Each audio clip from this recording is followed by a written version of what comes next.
อทีวีวันนี้เรามาทะเลสาบทุ่งกุลา เลยถามทุกคน นี่เดี๋ยวไปที่นี่ มีวานาล่าโบ๊ทกำลังขับอยู่อิ๊นี่ช่องต้นไม้ทีวีอย่าลืมไปดูด้วย สไลเดอร์ด้วย นี่สไลเดอร์บางอันก็มีสไลเดอร์บางแพ้ก็ไม่มีสไลเดอร์ ใส่ไหมไปดูน้ำสิ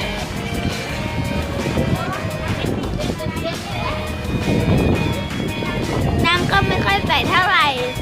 แต่ก็น่าเล่นอยู่ นี่เราเล่นแล้ว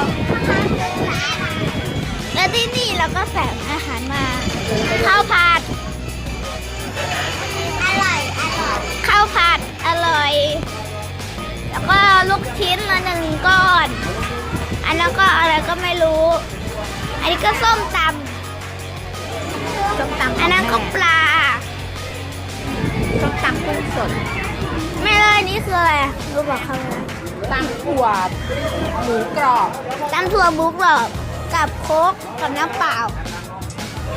มากินก่อนหิว1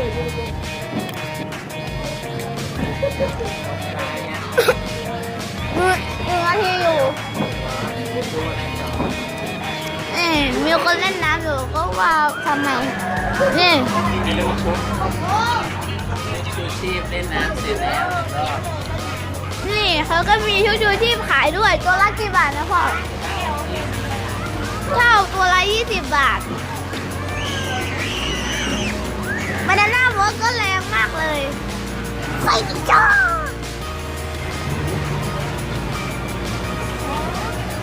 นี่ไงบานาน่าโบ๊ทต้นไม้อย่าบังต้นไม้อย่าบังอย่าบังอย่าบังบังคนอื่นไม่หมดแล้วต้นน้ำอ่ะนี่ไงบานาน่าโบ๊ทให้ดูบรรยากาศรอบๆ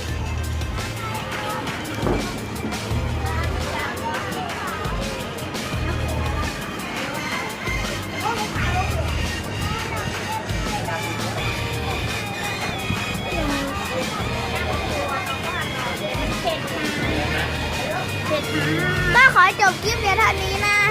บ๊ายบาย อย่าลืมกดไลค์ กดแชร์ กดซับสไครต์ด้วยนะ บ๊ายบาย